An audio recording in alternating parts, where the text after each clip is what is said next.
168 թեմի հարգելի հետևողներ, կզրուցենք քաղաքագետ, վերլուծաբան Էդգար Էլբակյանի հետ։ Պարոն Էլբակյան, նախ այսօրվա մտավախության մտահոգության մասին հստակեցնեմ, որ նախորդին ոչ միայն այս մտահոգություն հայտարարությունները տարածվեցին վեհափառին ձերբակալելու առնչությամբ, այլև իշխանական սատելիտ ինչ-որ շրջանակներ թռուցիկներ էին տարածում համացանցային, նշելով թվագրված մեղադրանքներ, մեղսագրված զանցանքներ, ցանկ, որոնց շրջանակում այո իշխանությունները նախապատրաստում են վեհափառին նույնիսկ ցմահ ազատազրկել։ Այս ինչի համար է արվում, քարոզչական պատերազմի մեջ պիտի դիտել, թե այս ստեղծված իրավիճակի շարունակությունը իսկապես հենց սա է, սպասվում է։ Կա մի հին արևելյան ասացվածք, ասում է, եթե թշնամիդ հայտարարում է, որ ցանկանում է քեզ սպանել, ուրեմն լավ կլինի, որ հավատաս։ Ամեն հավանականությամբ ճիշտ է ասում։ Հիմա այս տեսանկյունից եմ ես դիտարկում Հայաստանի դեֆակտո իշխանությունների իրականացրած ցանկացած քայլ, դուք առանձնացրիք քարոզչական, ռեալ քաղաքականություն, ես դա մեկ եմ տեսնում։ Անպայմանորեն չի բխում, որ մենք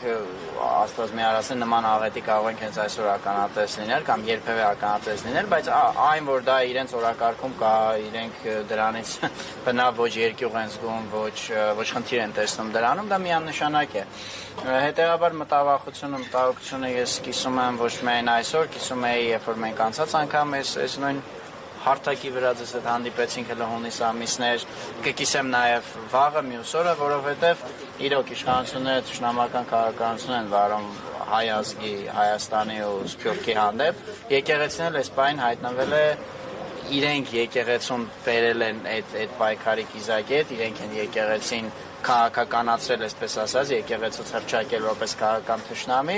իսկ իրենք հայտնի են նրանով, որ ում հռչակում են թշնամի, երկրի ներսում բնականաբար, երկրից դուրս իրենք թշնամի չունեն, սկսում են ճակերտավոր իրենց լեզվով ասած զբաղվել դրանով։ Այնպես որ մտավախությունը կա, բայց կա ոչ միայն այսօր, կար նաև երեկ եւ շարունակելու է մնալ նաև վաղը, քանի դեռ մենք միասնական ճակատ կազմած, միասնական քաղաքական ճակատ կազմած չենք կարողացել այս իշխանություններին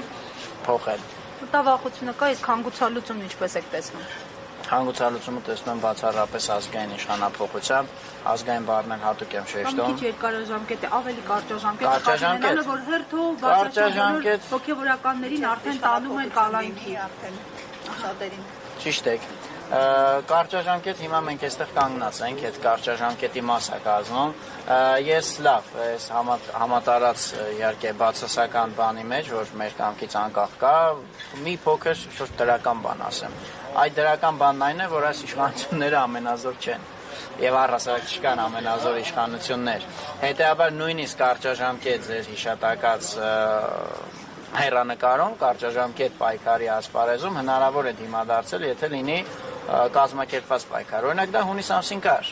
Մենք արտահոսք չենք ունեցել, ձեր ասած թռուցիկներ չենք ունեցել, բայց ինչ գիտենք, որ հունիս ամսին էլ նրանց պլաններում չի եղել, օրինակ ձեր հիշատակած քայլը, վեհապար Հայրապետին Մեղայացու ձերբակալելը։ Միգուցե եղել է։ Մենք տեսանք կազմակերպված այստեղ դիմադրություն կա, շատ բարձր գին պիտի դրա համար վճարեն, որոշեցին չվճարել կամ գոնե այդ ժամանակ չվճարել։ Այնպես որ ես հասկանում եմ, որ մեր ազգային հասարակական կյանքը այսպես նեգատիվի, բացասականի բան է, խճանկար է, բայց պիտի նաև հասկանանք, որ ոչ, դիմացինը ամենազոր չի, անհաղ չի, ուղղակի մենք պիտի կարողանանք ճիշտ դիմադարձել եւ կարճաժամկետ, եւ միջնաժամկետ, եւ երկարաժամկետ հեռանկարներում։ Շատ շնորհակալ եմ, պարոն։